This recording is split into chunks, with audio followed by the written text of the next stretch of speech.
The March family and Larry were in the living room. They were worried. "We mustn't cry, girls," said Mrs. March. "We must be strong." "How can I help?" said Larry. "Please send a telegram to Mr. Hill at the hospital," said Mrs. March. "Tell him I'll be in Washington tomorrow." "I'll go at once," said Larry. "What else can I do?" "Please take this short letter to Aunt March." Larry took the letter and laughed. Then Mrs. March wrote something on a piece of paper and gave it to Joe. "Joe, go and buy these things for your father." Joe knew her mother did not have much money. "Beth, go to Mr. Lawrence and tell him what happened," said Mrs. March. "Now, come and help me find some clothes for the trip." Everyone worked busily to help Mrs. March. Mr. Lawrence came back with Beth. He bought some useful things for the girls' father. "When you are away, Mrs. March, I will look after the girls," said Mr. Lawrence. "Please don't worry about them." "You are a true friend. Thank you," said Mrs. March. "I'm happy to help you, Mrs. March," said Mr. Lawrence, smiling. Mr. Brooke, Larry's tutor, came to see the family. "Mr. Lawrence is sending me to Washington on business," he said to Meg. I'll travel with your mother and help her when she's there." Meg looked at his kind brown eyes and thanked him. Mrs. March was happy to have someone to travel with. Larry soon returned with the letter from Aunt March. She did not write kind words, but she sent some money for the journey. Mother put the money in her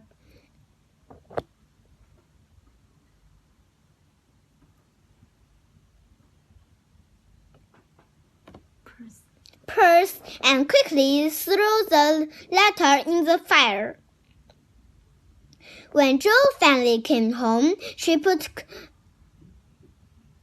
$25 in her mother's hand. "This money is for father," she said.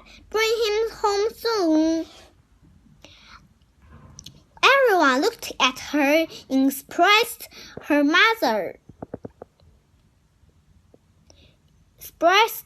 especially her mother.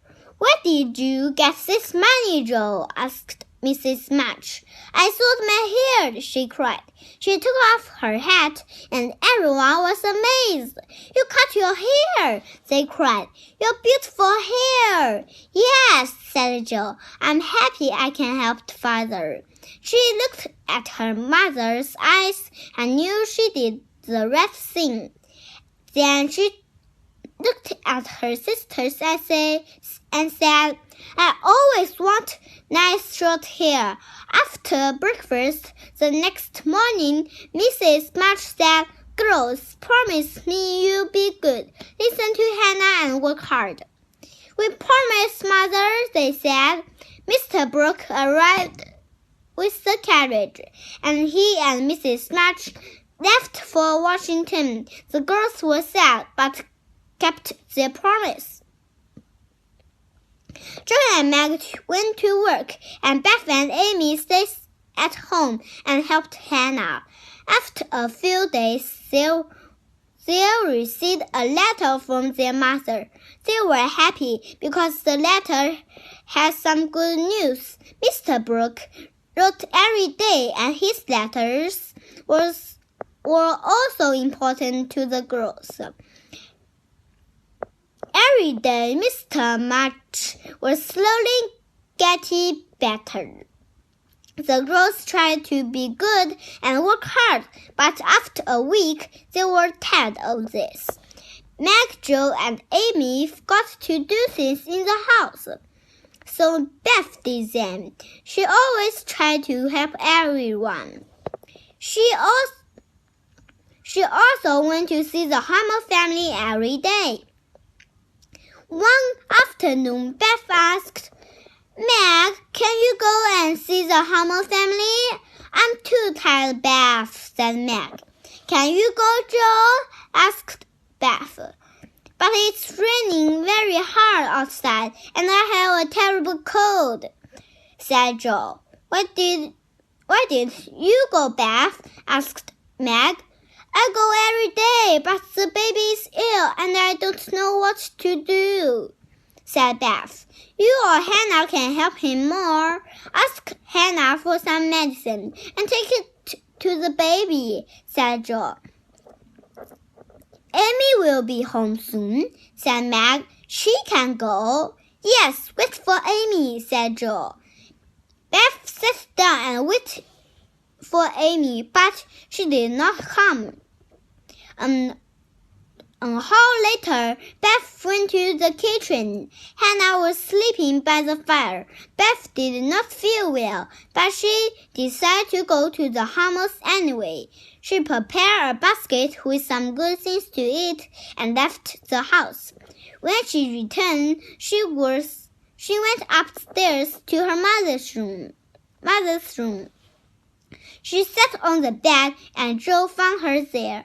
What's the matter, Beth? Joe started to sit down on the bed, but Beth put out her hand to stop her. Joe, did you have scarlet fever a few years ago? Yes, Meg and I have it at the same time. Why? Oh, Joe, said Beth. The Hamel family died in my arms. He has scarlet fever, and now I think I have it too. Beth, cried Joe. My poor dear Beth. Oh, why didn't I go to the Hamel's house this afternoon? Don't worry about me, said Beth. Amy mustn't come here because she could get it. I'm going to call Dr. Benz, said Joe. Get into bed and rest, Beth. Dr. Benz came and saw Beth. Yes, she has scarlet fever, but she's young and strong. She will get better. But Amy must leave the house immediately, or she will catch it too.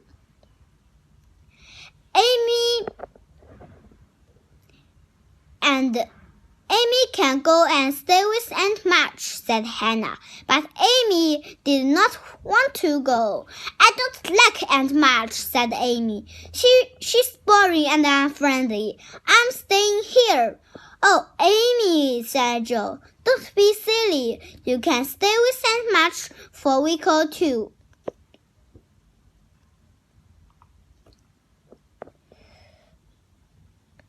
And when Beth's better, you can come back home. Yes, said Meg. Aunt March will be happy to see you. But I won't be happy to see her, said Amy. I'm not going. Meg, Joe, and Hannah could not convince her to go, but Laurie did. He promised to visit her every day and take her for a walk or for a ride in the carriage. So Amy went to stay with Aunt March, and Joe stayed at home to look after Beth.